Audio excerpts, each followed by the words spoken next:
Bonjour à tous, bonjour à toutes et bienvenue sur la chaîne de Mona Guidance. Et bienvenue dans le podcast qui donne une voix aux énergies du tarot. Ici, chaque épisode est une rencontre, une plongée dans l'intimité des arcanes. On oublie les manuels et les tirages mécaniques. Je t'invite à ressentir, à écouter, à t'enchanter. Chaque arcane est une énergie vivante, un archétype qui nous traverse. Prends une grande inspiration et laisse l'énergie du jour t'habiter. Bienvenue alors, dès à présent, dans l'univers du magicien, celle du numéro 1, celle qui dit non pas « je suis », mais « tu sauras », car le magicien est en devenir, il cherche à devenir, à montrer ce qu'il sait faire, à se prouver quelque chose, même parfois sans savoir quoi exactement. C'est une quête d'élévation, d'expression, de maîtrise. Mais attention, une quête façonnée dès l'enfance du magicien. Le magicien naît souvent dans un environnement où il doit s'adapter, se maîtriser et à la fois briller. Dans son environnement, il a vu du monde venir et partir. Peut-être a-t-il grandi dans une maison pleine de vie, de passages, d'amis, de bruit, de stimulation.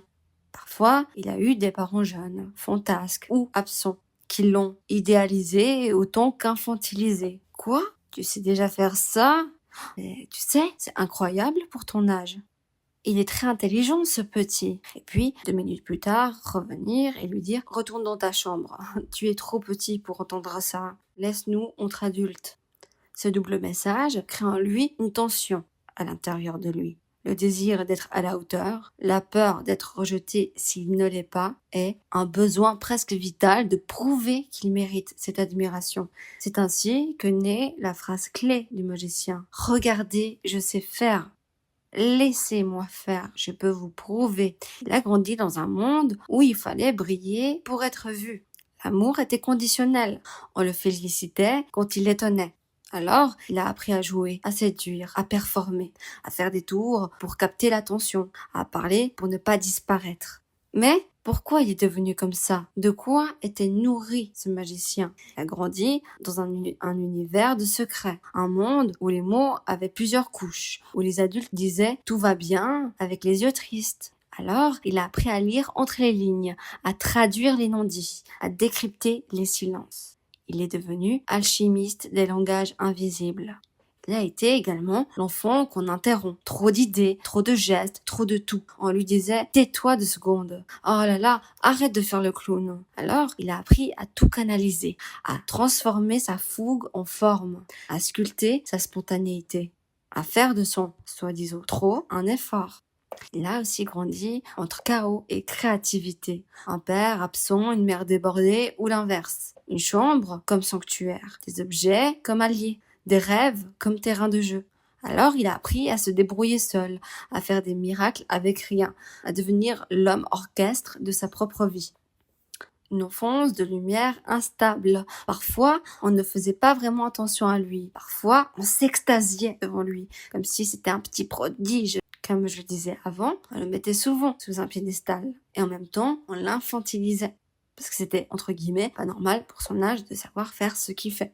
Lui, il restait là au milieu, pris dans un chaud-froid d'infantilisation avec de l'idéalisation, tiraillé entre le besoin d'être vu et la peur de ne jamais être à la hauteur dans le regard des grands. Alors, il a appris. Il a appris à jouer, il a appris à rire, à briller, à montrer, à démontrer et à épater. Très jeune, il a compris que pour être aimé, il fallait savoir faire. Il fallait savoir tout court. Il était un fin observateur. Il observait les adultes. Il captait leur manière de parler, leurs mensonges, leurs doutes. Il les imitait. Il expérimentait. Il passait d'un jeu à l'autre comme on change de rôle sur scène. Un jour, le magicien devient marchand. Le lendemain, il devient guérisseur. Il voulait être un peu de tout en profondeur. Mais il y avait un vide. Il ne savait pas vraiment qui il était. Il voulait tellement plaire, il voulait qu'on l'admire, qu'on l'écoute, qu'on reconnaisse ses dons. Alors parfois, il trichait un peu. Il faisait un peu souvent semblant de savoir. Il anticipait ce qu'on attendait de lui. Il bluffait, oui, mais pas pour manipuler, pour rester sur ce piédestal. Parce que tomber, c'était peut-être oublier. En grandissant, il a voulu tout apprendre, les langues, les gestes, les codes. Il se perdait parfois dans plusieurs passions. C'est un multipotentiel, oui. Mais ça donne aussi un enfant perdu entre tous ses potentiels. Il va souvent se poser cette question, une fois adulte. Qu'est-ce que j'aime vraiment? Où est ma vérité? Est-ce que je fais ça parce que j'aime ou parce que ça impressionne? Magicien, adolescent, il va commencer à douter. Alors, il va cacher. Il se cherche. Il va enchaîner les projets, enchaîner les idées, enchaîner les apprentissages. Et parfois, il va s'épuiser à force de vouloir briller. Et au fond, il ne veut pas juste savoir. Il veut comprendre, il veut guérir, il veut transformer sa connaissance en élévation. Il veut s'élever au-dessus de l'ego qui le ramène toujours à son image. Il veut toucher les esprits, le souffle, la magie, le vrai. Pas seulement la magie qui fascine, mais celle de l'alchimie. Alors oui, c'est celui qui dit « tu sauras ». Pas pour donner une leçon, mais pour t'inviter à te rappeler, à te reconnecter à ton propre pouvoir. Celui qu'on t'a peut-être enlevé en te disant « t'es trop petit pour faire ça ». Celui à qui lui-même a cherché toute sa vie, sait chercher toute sa vie à travers le regard des autres. Voilà un enfant qui a grandi entre deux mondes, le visible et l'invisible. Un être en quête de lumière, parfois piégé dans son propre éclat. Un maître de l'illusion qui cherche désespérément à devenir enfin vrai. Alors, il va souvent aimer faire rire, captiver, impressionner. Pas par pur ego, mais parce que depuis petit, on lui a appris que l'amour passait par la lumière. La quête et les pièges du magicien devenu adulte. Donc, le magicien est une énergie de quête permanente. Il va vouloir s'élever, se parfaire, tout savoir. Il est avide de conscience, de sens et de révélation. Il va vouloir guérir, apprendre, comprendre et transmettre. Donc, dans les cas les moins bien maîtrisés, c'est-à-dire dans son énergie basse, ou Jones à cette énergie, qui n'a pas encore fait de travail sur lui-même, ça va donner ça. Le fait de vouloir aller plus haut que son ego. Parce qu'il va jamais être satisfait par ce qui est fait facilement. Il va toujours vouloir se creuser les méninges, aller loin. Il cherche la connexion avec l'esprit, celle qui relie quelque chose à plus grand. C'est là justement que va résider son potentiel le plus lumineux ou le plus trompeur. Car oui, il fascine, il brille, il impressionne, mais il sait faire croire aussi qu'il sait tout faire. Parce que le magicien, c'est l'apprenti. Il ne maîtrise pas encore. Il teste, il cherche, il essaye. Et c'est normal. Il est en initiation. On le voit bien dans la carte du tarot. Il est avec sa coupe, son denier, l'épée, le bâton. Il jongle avec ces 4 éléments. L'eau, les émotions, le feu, l'action, l'air, le mental, la terre, la matière, et aussi l'éther, l'esprit, la conscience. C'est alors un équilibriste. Et parfois, il en a trop à gérer. Il veut tout comprendre, tout capter, tout faire en même temps. Il s'épuise à vouloir être partout. Il manque alors de concentration.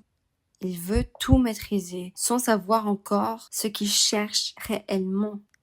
Alors son vrai chemin. Parce que le magicien, c'est quelqu'un de sociable. Il aime comprendre les gens dans sa meilleure énergie.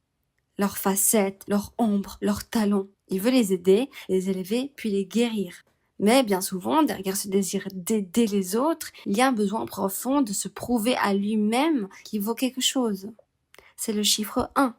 Il n'a pas la profondeur de la papesse. Il est son apprenti ou son fils. Il joue parfois au sorcier alors qu'il ne connaît pas encore la formule. Mais le magicien, c'est vrai qu'il apprend vite. Il a de la facilité à apprendre et à comprendre. On va revenir après sur les red flags, les parties d'ombre de l'énergie et les peurs, d'accord? Maintenant, on va regarder dans une relation. Comment se comporte le magicien dans une relation sentimentale, par exemple. Alors oui, il va être dans la séduction. C'est lui qui va dire, pour séduire, regarde ce que je sais faire et tout ce que je peux faire pour toi. Mais ce qu'il montre n'est pas toujours la vérité. Ce n'est que le but. Il se découvre encore. Et il découvre l'autre aussi. C'est cette énergie dans une relation. C'est la découverte de l'un et de l'autre. C'est l'illusion parce qu'on est encore dans les prémices. C'est encore fragile, instable. Il y a encore à apprendre. On ne sait pas encore tout. Donc, le magicien peut donner l'illusion de maturité, mais en réalité, il apprend encore à se connaître lui-même. Le danger avec le magicien, c'est de confondre l'illusion et la puissance, de croire qu'il a tout compris, alors qu'il fait que de répéter un tour de passe-passe qu'il a appris hier. C'est cette ambiance, par exemple, de quelqu'un qui scrolle sur les réseaux sociaux, qui pense détenir une information réelle et qui va, par exemple, dans un repas de famille, transmettre une information qu'il a appris sur les réseaux sociaux, en pensant que c'est la vérité, en faisant croire qu'il a tout compris sur un sujet. Mais avec de la connaissance, de l'humilité et un vrai travail sur lui, le magicien peut devenir un véritable alchimiste. C'est ces deux pôles-là.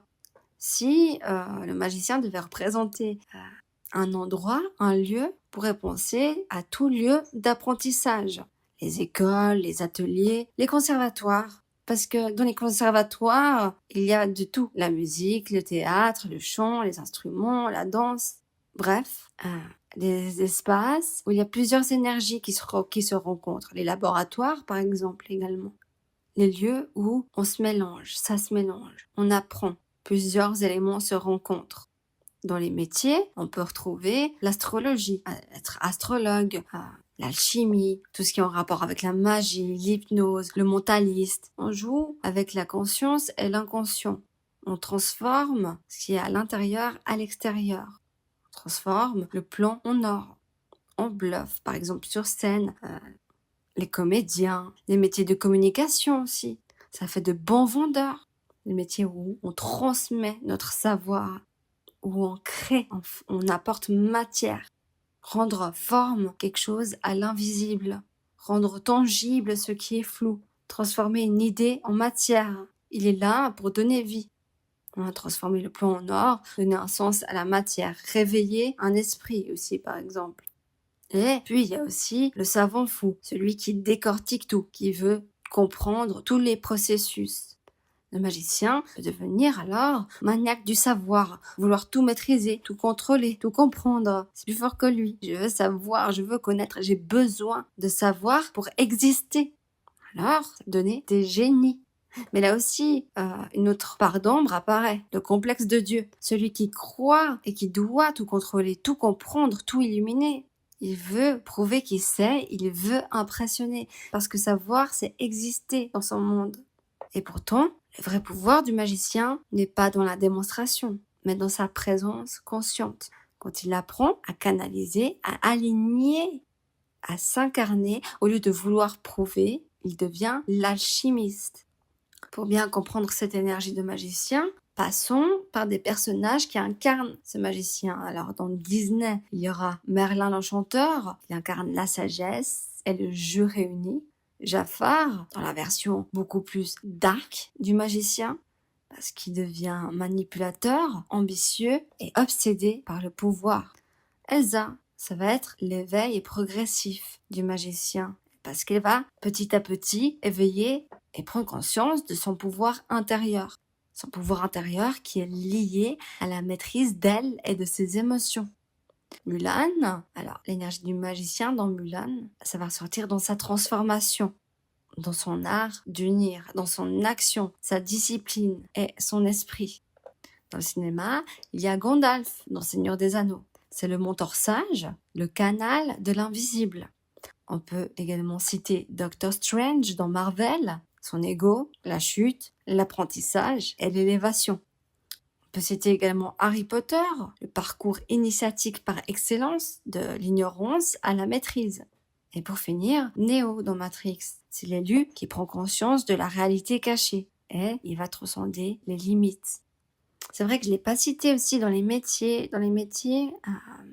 Ça ressort beaucoup aussi la philosophie, les écrivains, les scientifiques en symbole par exemple, parce que ils vont inspirer, ils vont transmettre. Voilà l'énergie du magicien dans ces métiers-là.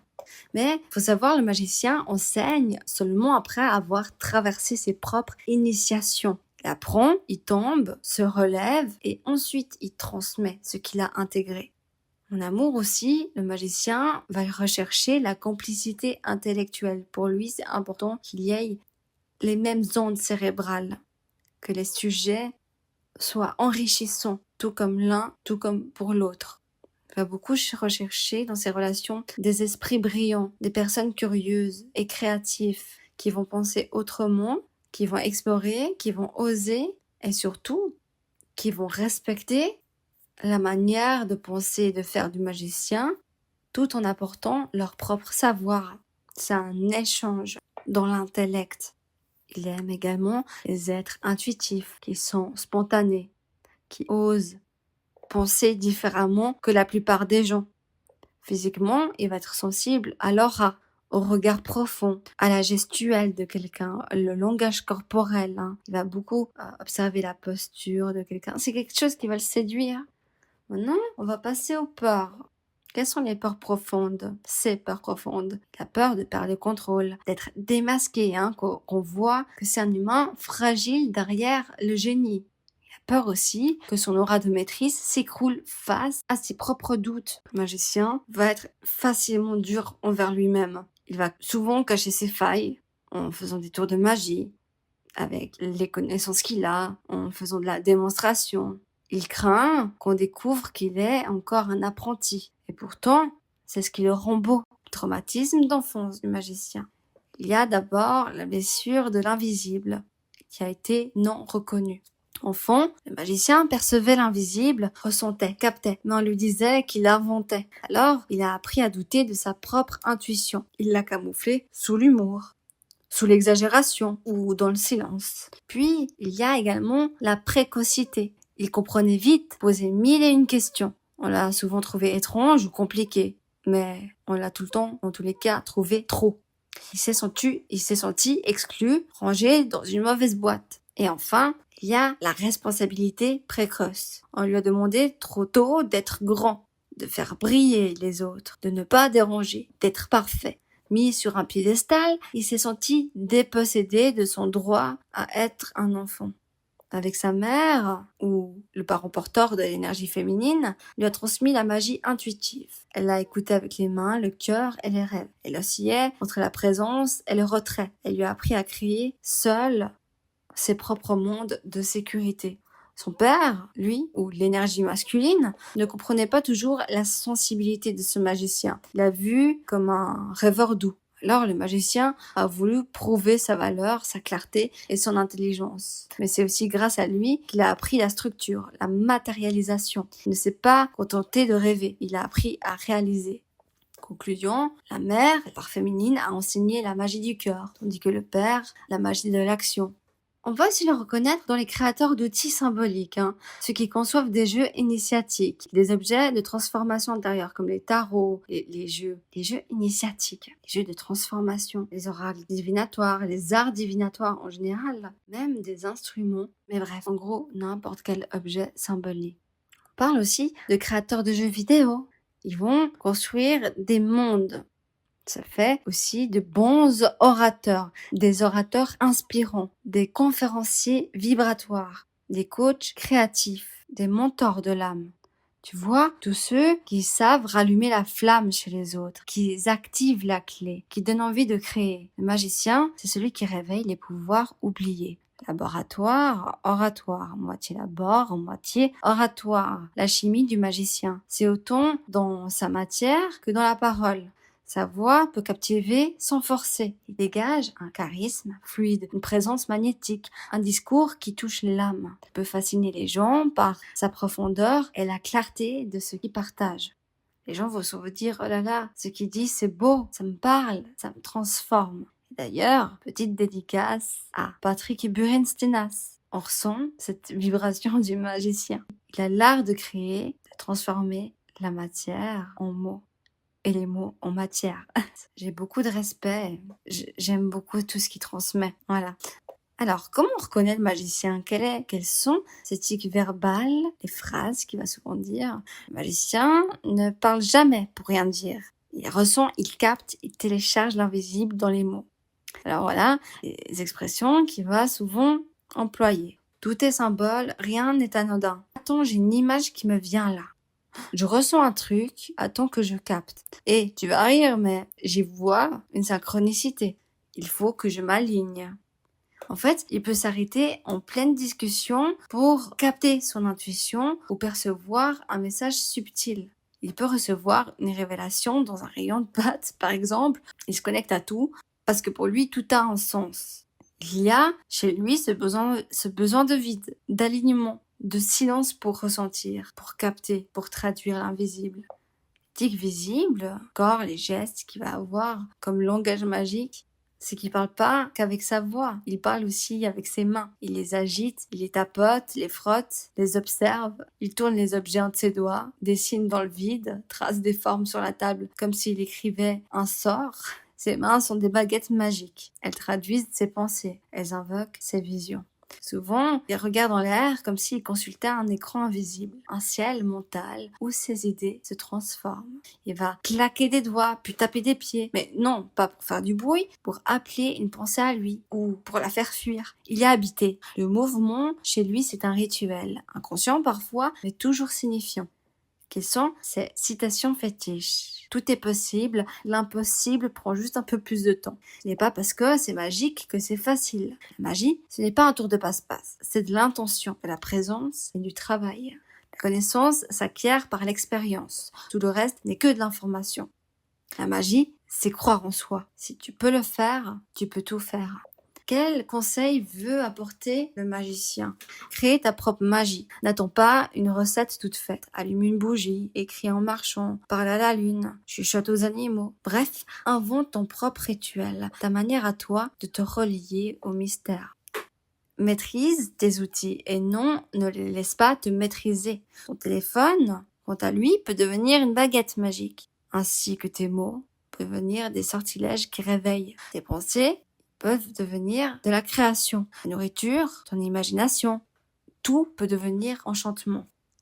Protège ton feu intérieur. Il y aura toujours des voix pour te dire « Oh là là, sois raisonnable, calme-toi, redescends ». Non, nourris ta flamme et fais de toi un éveillé. N'aie pas peur d'échouer et peur de ne pas essayer. L'erreur est une transmutation. C'est en te salissant les mains que tu deviens l'alchimiste de ta propre vie. Réunis ce qui est séparé, le visible et l'invisible, l'art et la science, le père et la mère, le soleil et la lune, la sauce tomate et la pizza. Bref, tu es un pont vivant, alors incarne-le, puis rayonne. Tu n'es pas en retard, tu es juste sur la bonne tempête au bon moment. Quelles sont la part d'ombre du magicien, ses red flags? Parce que oui, dans chaque lumière a son ombre, donc le magicien aussi. Le besoin subtil de contrôler. Donc, il va manipuler parfois les autres sans en avoir l'air. Il va leur souffler des idées à l'oreille, les guider discrètement. Il croit savoir mieux, il veut sauver, donc il tire les ficelles. Parfois pour, soi-disant, le bien de tous. Mais ça peut étouffer. On peut parler également d'arrogance spirituelle. Lorsqu'il maîtrise un outil, une langue ou une énergie, il peut oublier que d'autres aussi détiennent leur vérité. Donc il compare, il juge, il bouscule. Oh là là, tu comprendras plus tard, c'est juste que t'es pas encore prêt. On peut aussi parler dans l'énergie dark, dans cette énergie, red flag, les traits toxiques qu'il a. C'est l'instabilité créative, trop d'idées, trop de projets, pas assez d'ancrage, alors il va papillonner, commencer 1000 choses à la fois, en finit 2, puis il s'ennuie, puis il recommence ailleurs, il peut s'épuiser dans l'inachevé. Là aussi, un trait toxique avec ça, c'est le fait de refuser de l'aide. Il préfère faire seul, il dit que c'est parce que personne ne comprend ce qu'il veut vraiment créer. Mais souvent, c'est lui qui choisit cet isolement. C'est une solitude choisie, parfois noble, parfois orgueilleuse. Le déni émotionnel, quand ses émotions deviennent trop puissantes. Qu'est-ce qu'il fait? Il se réfugie dans l'intellect. Il dira « je vais méditer là-dessus », alors qu'il aurait eu besoin de pleurer. Il va analyser au lieu de ressentir. Il pense pour ne pas craquer. L'impatience, quand il a une vision claire et que les autres tergiversent, comprennent pas, il s'agace. Il peut devenir sec, cassant ou simplement disparaître. Quelle est la sexualité du magicien? Sa sexualité est alchimique. Il n'est pas dans le corps, mais dans l'esprit. Une phrase bien placée peut faire déclencher les frissons. Il va être excité par la complicité intellectuelle, par les mots, par les sensations, par la texture, les odeurs. les murmures, les soupirs. Chaque sens est une porte d'entrée vers l'autre. Il est excité par ce langage sacré et il veut l'explorer. Lui, il n'a pas besoin de jeu de rôle, de déguisement et de mise en scène. Il veut être vu tel qu'il est, nu, entier, vibrant, et que l'autre ose se montrer de la même façon. Sa sexualité est un espace de co-création. Il veut créer un monde à deux, un espace où l'intuition, la sensualité et la vérité se rencontrent. Là, le contrôle n'a plus sa place. Il n'y a plus que le lien qui compte. Si on parlait d'organes, le magicien serait le cerveau, les neurones, le système nerveux et les vaisseaux sanguins. Le cerveau transforme l'information en idées, en projets, en manifestations concrètes. Les neurones, elles communiquent, se récompensent. C'est là que la magie se tisse. Et le système nerveux, c'est un réseau vivant qui lie les pensées aux gestes, les rêves aux actions. Et les vaisseaux sanguins, c'est les canaux de l'élan vital qui font circuler l'inspiration. Si le magicien pouvait changer quelque chose en 2025, il transformerait l'échec en initiation. Un échec n'est pas une chute, c'est une métamorphose, un rite de passage. Quels sont les événements qui incarnent l'énergie du magicien ? Le magicien est là dans le premier souffle du nouveau-né, quand l'air entre dans les poumons, que l'âme dit oui à l'incarnation. Il est là dans ce tremblement de jambes, avant de monter sur scène, par exemple. Il est dans le regard qui bouleverse, dans la décision folle de tout quitter. Il est là quand tu tires une carte de tarot et que la réponse est juste. Quand tu parles à un inconnu et que ta vision du monde bascule. Quand tu dis enfin une vérité que tu avais trop longtemps gardée. Quand tu t'alignes entre pensée, parole et action. Alors tu deviens magicien, toi aussi.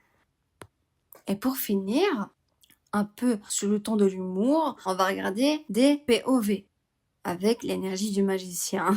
POV, quand tu fais tomber ton téléphone et qu'il atterrit écran intact, face visible. Coïncidence ? Je ne crois pas. POV, quand tu fais un rêve hyper chelou, où un pigeon t'explique le sens de la vie, et que le lendemain, tu croises le même pigeon. Bienvenue dans ton propre scénario cosmique.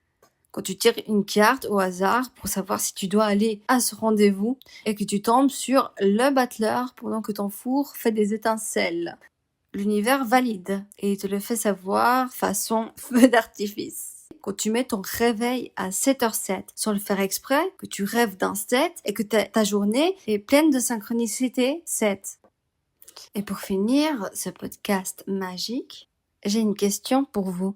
Et toi, qu'as-tu entre les mains que tu n'as pas encore osé activer? Merci d'avoir voyagé dans les coulisses du magicien. Que la magie du quotidien t'accompagne là où tu oses pas commencer.